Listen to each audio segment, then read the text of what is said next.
ओम जय श्री हरि विष्णु। आज श्री बृहस्पतिवार व्रत कथा। भारतवर्ष में एक प्रतापी और दानी राजा राज्य करता था।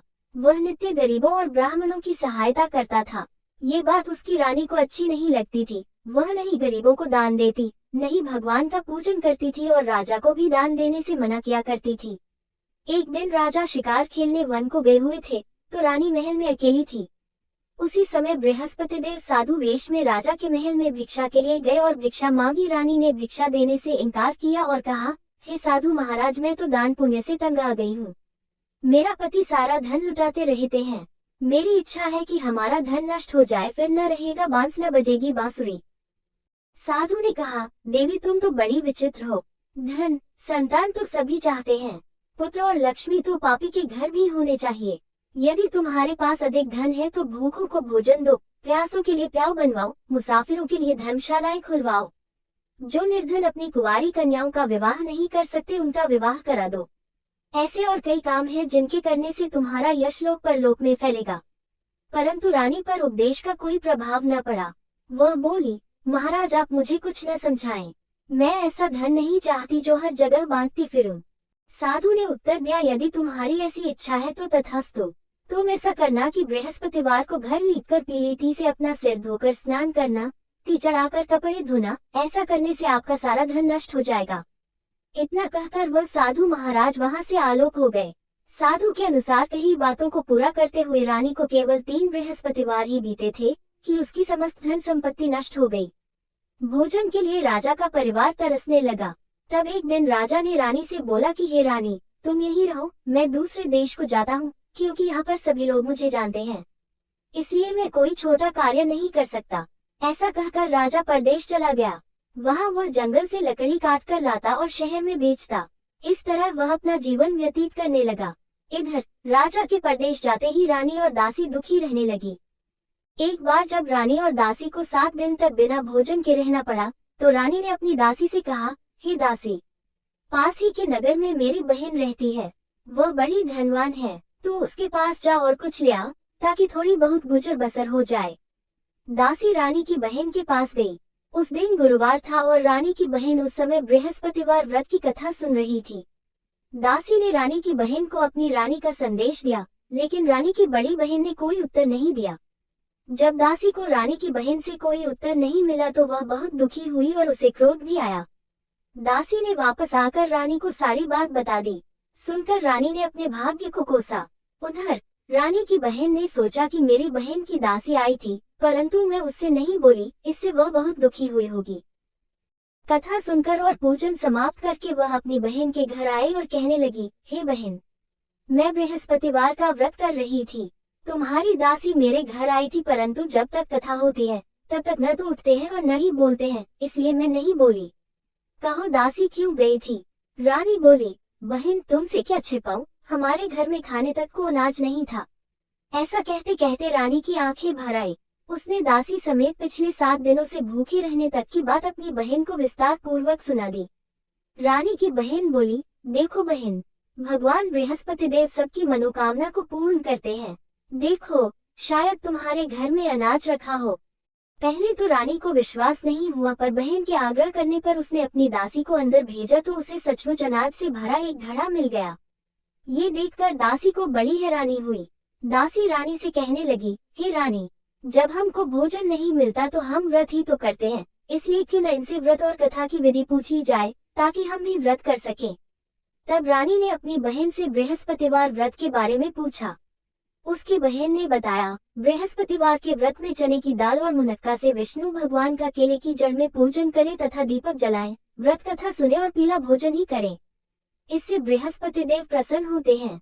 व्रत और पूजन विधि बताकर रानी की बहन अपने घर को लौट गई। 7 दिन के बाद जब गुरुवार आया तो रानी और दासी ने व्रत रखा। गुड़साल में जाकर चना और गुड़ लेकर आई, फिर उससे केले की जड़ तथा विष्णु भगवान का पूजन किया। अब पीला भोजन कहाँ से आए, इस बात को लेकर दोनों बहुत दुखी थे। चूंकि उन्होंने व्रत रखा था, इसलिए बृहस्पति देव उनसे प्रसन्न थे। इसलिए वे एक साधारण व्यक्ति का रूप धारण कर 2 थालों में सुंदर पीला भोजन दासी को दे गए। भोजन पाकर दासी प्रसन्न हुई और फिर रानी के साथ मिलकर भोजन ग्रहण किया। उसके बाद वे सभी गुरुवार को व्रत और पूजन करने लगी। बृहस्पति भगवान की कृपा से उनके पास फिर से धन संपत्ति आ गई, परंतु रानी फिर से पहले की तरह आलस्य करने लगी। तब दासी बोली, देखो रानी, तुम पहले भी इस प्रकार आलस्य करती थी, तुम्हें धन रखने में कष्ट होता था, इस कारण सभी धन नष्ट हो गया, और अब जब भगवान बृहस्पति की कृपा से धन मिला है तो तुम्हें फिर से आलस्य होता है। रानी को समझाते हुए दासी कहती है कि बड़ी मुसीबतों के बाद हमने ये धन पाया है, इसलिए हमें दान पुण्य करना चाहिए, भूखे मनुष्यों को भोजन कराना चाहिए और धन को शुभ कार्यों में खर्च करना चाहिए, जिससे तुम्हारे कुल का यश बढ़ेगा, स्वर्ग की प्राप्ति होगी और पितृ प्रसन्न होंगे। दासी की बात मानकर रानी अपना धन शुभ कार्यों में खर्च करने लगी, जिससे पूरे नगर में उसका यश फैलने लगा। बृहस्पतिवार व्रत कथा के बाद श्रद्धा के साथ आरती की जानी चाहिए। इसके बाद प्रसाद बांटकर उसे ग्रहण करना चाहिए। एक दिन राजा दुखी होकर जंगल में एक पेड़ के नीचे आसन जमाकर बैठ गया। वह अपनी दशा को याद करके व्याकुल होने लगा। बृहस्पतिवार का दिन था। एकाएक उसने देखा कि निर्जन वन में एक साधु प्रकट हुए। वह साधु वेश में स्वयं बृहस्पति देवता थे। लकड़हारे के सामने आकर बोले, हे लकड़हारे, इस सुनसान जंगल में तू चिंता मग्न क्यों बैठा है? लकड़हारे ने दोनों हाथ जोड़कर प्रणाम किया और उत्तर दिया, महात्मा जी, आप सब कुछ जानते हैं, मैं क्या कहूँ? ये कहकर रोने लगा और साधु को अपनी आत्मकथा सुनाई। महात्मा जी ने कहा, तुम्हारी स्त्री ने बृहस्पति के दिन बृहस्पति भगवान का निरादर किया है, जिसके कारण रुष्ट होकर उन्होंने तुम्हारी ये दशा कर दी। अब तुम चिंता को दूर करके मेरे कहने पर चलो तो तुम्हारे सब कष्ट दूर हो जाएंगे और भगवान पहले से भी अधिक संपत्ति देंगे। तुम बृहस्पति के दिन कथा किया करो। 2 पैसे के चने मुनक्का लाकर उसका प्रसाद बनाओ और शुद्ध जल से लोटे में शक्कर मिलाकर अमृत तैयार करो। कथा के पश्चात अपने सारे परिवार और सुनने वाले प्रेमियों में अमृत व प्रसाद बांटकर आप भी ग्रहण करो। ऐसा करने से भगवान तुम्हारी सब मनोकामनाएं पूरी करेंगे। साधु के ऐसे वचन सुनकर लकड़हारा बोला, हे प्रभु, मुझे लकड़ी बेचकर इतना पैसा नहीं मिलता जिससे भोजन के उपरांत कुछ बचा सकूं। मैंने रात्रि में अपनी स्त्री को व्याकुल देखा है, मेरे पास कुछ भी नहीं जिससे मैं उसकी खबर मंगा सकूं। साधु ने कहा, हे लकड़हारे, तुम किसी बात की चिंता मत करो। बृहस्पति के दिन तुम रोजाना की तरह लकड़ियां लेकर शहर को जाओ। तुमको रोज से दुगुना धन प्राप्त होगा, जिससे तुम भली भांति भोजन कर लोगे तथा बृहस्पति देव की पूजा का सामान भी आ जाएगा। इतना कहकर साधु अंतर्ध्यान हो गए। धीरे धीरे समय व्यतीत होने पर फिर वही बृहस्पतिवार का दिन आया। लकड़हारा जंगल से लकड़ी काटकर किसी शहर में बेचने गया। उसे उस दिन और दिन से अधिक पैसा मिला। राजा ने चना गुड़ आदि लाकर गुरुवार का व्रत किया। उस दिन से उसके सभी क्लेश दूर हुए, परंतु जब दोबारा गुरुवार का दिन आया तो बृहस्पतिवार का व्रत करना भूल गया। इस कारण बृहस्पति भगवान नाराज हो गए। उस दिन उस नगर के राजा ने विशाल यज्ञ का आयोजन किया तथा शहर में ये घोषणा करा दी कि कोई भी मनुष्य अपने घर में भोजन न बनावे, न आग जलावे, समस्त जनता मेरे यहाँ भोजन करने आवे। इस आज्ञा को जो न मानेगा उसे फांसी की सजा दी जाएगी। इस तरह की घोषणा संपूर्ण नगर में करवा दी गई। राजा की आज्ञानुसार शहर के सभी लोग भोजन करने गए, लेकिन लकड़हारा कुछ देर से पहुंचा, इसलिए राजा उसको अपने साथ घर ले गए और ले जाकर भोजन करा रहे थे तो रानी की दृष्टि उस खूंटी पर पड़ी जिस पर उसका हार लटका हुआ था। वह वहां पर दिखाई नहीं दिया। रानी ने निश्चय किया कि मेरा हार इस मनुष्य ने चुरा लिया है। उसी समय सिपाहियों को बुलाकर उसको कारागार में डलवा दिया। जब लकड़हारा कारागार में पड़ गया और बहुत दुखी होकर विचार करने लगा कि न जाने कौन से पूर्व जन्म के कर्म से मुझे ये दुख प्राप्त हुआ है, और उसी साधु को याद करने लगा जो कि जंगल में मिला था। उसी समय तत्काल बृहस्पति देव साधु के रूप में प्रकट हुए और उसकी दशा को देखकर कहने लगे, अरे मूर्ख, तूने बृहस्पति देव की कथा नहीं करी, इस कारण तुझे दुख प्राप्त हुआ है। अब चिंता मत कर, बृहस्पतिवार के दिन कारागार के दरवाजे पर 4 पैसे पड़े मिलेंगे। उनसे तू बृहस्पति देव की पूजा करना, तेरे सभी कष्ट दूर हो जाएंगे। बृहस्पति के दिन उसे 4 पैसे मिले। लकड़हारे ने कथा कही। उसी रात्रि को बृहस्पति देव ने उस नगर के राजा को स्वप्न में कहा, हे राजा, तुमने जिस आदमी को कारागार में बंद कर दिया है वह निर्दोष है। वह राजा है, उसे छोड़ देना। रानी का हार उसी खूंटी पर लटका है। अगर तू ऐसा नहीं करेगा तो मैं तेरे राज्य को नष्ट कर दूंगा। इस तरह रात्रि के स्वप्न को देखकर राजा प्रातःकाल उठा और खूंटी पर हार देखकर लकड़हारे को बुलाकर क्षमा मांगी तथा लकड़हारे को योग्य सुंदर वस्त्र आभूषण देकर विदा कर दिया। बृहस्पति देव की आज्ञानुसार लकड़हारा अपने नगर को चल दिया। राजा जब अपने नगर के निकट पहुंचा तो उसे बड़ा आश्चर्य हुआ। नगर में पहले से अधिक बाग, तालाब, कुएं तथा बहुत सी धर्मशाला, मंदिर आदि बन गई हैं।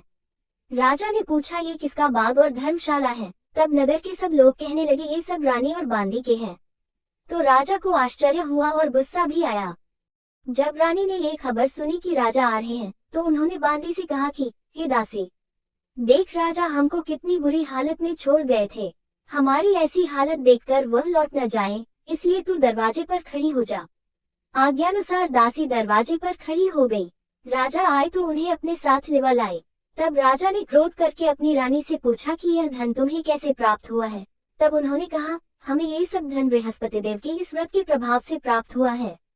राजा ने निश्चय किया कि 7 रोज बाद तो सभी बृहस्पति देव का पूजन करते हैं, परंतु मैं प्रतिदिन दिन में 3 बार कहानी तथा रोज व्रत किया करूंगा। अब हर समय राजा के दुपट्टे में चने की दाल बंधी रहती तथा दिन में 3 बार कहानी करता। एक रोज राजा ने विचार किया कि चलो अपनी बहन के यहाँ हो आवे। इस तरह निश्चय कर राजा घोड़े पर सवार हो अपनी बहन के यहाँ को चलने लगा। मार्ग में उसने देखा कि कुछ आदमी एक मुर्दे को ले जा रहे हैं। उन्हें रोककर राजा कहने लगा, अरे भाइयों, मेरी बृहस्पति देव की कथा सुन लो। वे बोले, लो, हमारा तो आदमी मर गया है, इसको अपनी कथा की पड़ी है। परंतु कुछ आदमी बोले, अच्छा कहो, हम तुम्हारी कथा भी सुनेंगे। राजा ने दाल निकाली और जब कथा आधी हुई थी कि मुर्दा हिलने लग गया, और जब कथा समाप्त हो गई तो राम राम करके मनुष्य उठकर खड़ा हो गया। आगे मार्ग में उसे एक किसान खेत में हल चलाता मिला। राजा ने उसे देख और उससे बोले, अरे भैया, तुम मेरी बृहस्पतिवार की कथा सुन लो। किसान बोला, जब तक मैं तेरी कथा सुनूंगा तब तक 4 हरया जोत लूंगा। जा अपनी कथा किसी और को सुनाना। इस तरह राजा आगे चलने लगा। राजा के हत्ते ही बैल पछाड़ खाकर गिर गए तथा किसान के पेट में बड़ी जोर का दर्द होने लगा। उस समय उसकी माँ रोटी लेकर आए। उसने जब ये देखा तो अपने पुत्र से सब हाल पूछा और बेटे ने सभी हाल कह दिया। तो बुढ़िया दौड़ी दौड़ी उस घुड़सवार के पास गई और उससे बोली कि मैं तेरी कथा सुनूंगी, तू अपनी कथा मेरे खेत पर चलकर ही कहना। राजा ने बुढ़िया के खेत पर जाकर कथा कही, जिसकी सुनते ही वह बैल उठ खड़ हुई तथा किसान के पेट का दर्द भी बंद हो गया। वह ऐसा कहकर देखने चली गई, परंतु उसे कोई ऐसा व्यक्ति नहीं मिला जिसने भोजन न किया हो। अतः वही कुम्हार के घर गई जिसका लड़का बीमार था। उसे मालूम हुआ कि उनके यहाँ 3 रोज से किसी ने भोजन नहीं किया है। रानी ने अपने भाई की कथा सुनने के लिए कुम्हार से कहा, वह तैयार हो गया। राजा ने जाकर बृहस्पतिवार की कथा कही, जिसको सुनकर उसका लड़का ठीक हो गया। अब तो राजा की प्रशंसा होने लगी। एक रोज राजा ने अपनी बहन से कहा कि हे बहन, हम अपने घर को जाएंगे, तुम भी तैयार हो जाओ। राजा की बहन ने अपनी सास से कहा। सास ने कहा, हाँ चली जा, परंतु अपने लड़कों को मत ले जाना, क्योंकि तेरे भाई की कोई औलाद नहीं है। बहन ने अपने भैया से कहा, हे भैया, मैं तो चलूंगी पर कोई बालक नहीं जाएगा। राजा बोला, जब कोई बालक नहीं चलेगा तब तुम ही क्या करोगी? बड़े दुखी मन से राजा अपने नगर को लौट आया। राजा ने अपनी रानी से कहा, हम निर्वंशी हैं, हमारा मुंह देखने का धर्म नहीं है और कुछ भोजन आदि नहीं किया। रानी बोली, हे प्रभु, बृहस्पति देव ने हमें सब कुछ दिया है, वह हमें औलाद अवश्य देंगे। उसी रात को बृहस्पति देव ने राजा से स्वप्न में कहा, हे राजा उठ, सभी सोच त्याग दे, तेरी रानी गर्भ से है। राजा की यह बात सुनकर बड़ी खुशी हुई। 9वें महीने में उसके गर्भ से एक सुंदर पुत्र पैदा हुआ। तब राजा बोला, हे रानी, स्त्री बिना भोजन के रह सकती है, पर बिना कहे नहीं रह सकती। जब मेरी बहन आवे तुम उससे कुछ कहना मत। रानी ने सुनकर हाँ कर दिया। जब राजा की बहन ने ये शुभ समाचार सुना तो वह बहुत खुश हुई तथा बधाई लेकर अपने भाई के यहाँ आई। तभी रानी ने कहा, घोड़ा चढ़कर तो नहीं आए, गधा चढ़े आए। राजा की बहन बोली, भाभी, मैं इस प्रकार न कहती तो तुम्हें औलाद कैसे मिलती? बृहस्पति देव ऐसे ही हैं, जैसी जिसके मन में कामनाएं हैं सभी को पूर्ण करते हैं। जो सद्भावना पूर्वक बृहस्पतिवार का व्रत करता है एवं कथा पता है अथवा सुनता है, दूसरों को सुनाता है, बृहस्पति देव उसकी सभी मनोकामना पूर्ण करते हैं। प्राचीन काल में एक मन रहता था, वह बहुत निर्धन था। उसकी कोई संतान नहीं थी। उसकी स्त्री बहुत मलिनता के साथ रहती थी। वह स्नान न करती, किसी देवता का पूजन न करती। इससे मन देवता बड़े दुखी थे। बेचारे बहुत कुछ कहते थे किंतु उसका कुछ परिणाम न निकला। भगवान की कृपा से मन की स्त्री की कन्या रूपी रत्न पैदा हुआ। कन्या बड़ी होने पर प्रातः स्नान करके विष्णु भगवान का जाप व बृहस्पतिवार का व्रत करने लगी। अपने पूजन पाठ को समाप्त करके विद्यालय जाती तो अपनी थी में जौ भर के लिए जाती और पाठशाला के मार्ग में डालती जाती। तब ये जौ स्वर्ण के जो जाते लौटते समय उनको बीन कर घर ले आती थी। एक दिन वह बालिका सूप में उस सोने के जौ को फटक कर साफ कर रही थी कि उसके पिता ने देख लिया और कहा कि बेटी, सोने के जौ के लिए सोने का सूप होना चाहिए। दूसरे दिन बृहस्पतिवार था। इस कन्या ने व्रत रखा और बृहस्पति देव से प्रार्थना करके कहा, मैंने आपकी पूजा सच्चे मन से की हो तो मेरे लिए सोने का सूप दे दो। बृहस्पति देव ने उसकी प्रार्थना स्वीकार कर ली। रोजाना की तरह वह कन्या जौ फैलाती हुई जाने लगी। जब लौटकर जौ बीन रही थी तो बृहस्पति देव की कृपा से सोने का सूप मिला। उसे वह घर ले आए और उसमें जौ साफ करने लगी, परंतु उसकी माँ का वही ध्यान रहा। एक दिन की बात है कि वह कन्या सोने के सूप में जौ साफ कर रही थी। उस समय उस शहर का राजपुत्र वहां से होकर निकला। इस कन्या के रूप और कार्य को देखकर मोहित हो गया तथा अपने घर आकर भोजन तथा जल त्याग कर उदास होकर लेट गया। राजा को इस बात का पता लगा तो अपने प्रधानमंत्री के साथ उसके पास गए और बोले, ही बेटा, तुम्हें किस बात का कष्ट है? किसी ने अपमान किया है अथवा और कारण हो सो कहो, मैं वही कार्य करूंगा जिससे तुम्हें प्रसन्नता हो। अपने पिता की राजकुमार ने बातें सुनी तो वह बोला, मुझे आपकी कृपा से किसी बात का दुख नहीं है। किसी ने मेरा अपमान नहीं किया है, परंतु मैं उस लड़की से विवाह करना चाहता हूँ जो सोने के सूप में जौ साफ कर रही थी। ये सुनकर राजा आश्चर्य में पड़ और बोला, हे बेटा, इस तरह की कन्या का पता तुम ही लगाओ, मैं उसके साथ तेरा विवाह अवश्य ही करवा दूंगा। राजकुमार ने उस लड़की के घर का पता बतलाया। तब मंत्री उस लड़की के घर गए और मन देवता को सभी हाल बतलाया। मन देवता राजकुमार के साथ अपनी कन्या का विवाह करने के लिए तैयार हो गए तथा विधि विधान के अनुसार मन की कन्या का विवाह राजकुमार के साथ हो गया। कन्या के घर से जाते ही पहले की भांति उस मन देवता के घर में गरीबी का निवास हो गया। अब भोजन के लिए भी अन्न बड़ी मुश्किल से मिलता था। एक दिन दुखी होकर मन देवता अपनी पुत्री के पास गए। बेटी ने पिता की दुखी अवस्था को देखा और अपनी माँ का हाल पूछा। तब मन ने सभी हाल कहा। कन्या ने बहुत सा धन देकर अपने पिता को विदा कर दिया। इस तरह मन का कुछ समय सुखपूर्वक व्यतीत हुआ। कुछ दिन बाद फिर वही हाल हो गया। मन फिर अपनी कन्या के यहाँ गया और सारा हाल कहा तो लड़की बोली, हे पिताजी, आप माताजी को यहाँ लेवा लाओ, मैं उसे विधि बता दूंगी जिससे गरीबी दूर हो जाए। वह मन देवता अपनी स्त्री को साथ लेकर पहुँचे तो अपनी माँ को समझाने लगी, हे माँ, तुम प्रातःकाल प्रथम स्नान आदि करके विष्णु भगवान का पूजन करो तो सब दरिद्रता दूर हो जाएगी। परंतु उसकी माँ ने एक भी बात नहीं मानी और प्रातःकाल उठकर अपनी पुत्री के बच्चों की जूठन को खा लिया। इससे उसकी पुत्री को भी बहुत गुस्सा आया और एक रात को कोठरी से सभी सामान निकाल दिया और अपनी माँ को उसमें बंद कर दिया। प्रातःकाल उसे निकाला तथा स्नानादि करा के पाठ करवाया तो उसकी माँ की बुद्धि ठीक हो गई और फिर प्रत्येक बृहस्पतिवार को व्रत रखने लगी। इस व्रत के प्रभाव से उसके माँ बाप बहुत ही धनवान और पुत्रवान हो गए और बृहस्पति जी के प्रभाव से इस लोक के सुख भोग कर स्वर्ग को प्राप्त हुए। भगवान बृहस्पति देव उसकी सदैव रक्षा करते हैं। संसार में जो मनुष्य सद्भावना से भगवान जी का पूजन व्रत सच्चे हृदय से करते हैं तो उनकी सभी मनोकामनाएं पूर्ण करते हैं। जैसी सच्ची भावना से रानी और राजा ने उनकी कथा का गुणगान किया तो उनकी सभी इच्छाएं बृहस्पति देव जी ने पूर्ण की थी। इसलिए पूर्ण कथा सुनने के बाद प्रसाद लेकर जाना चाहिए।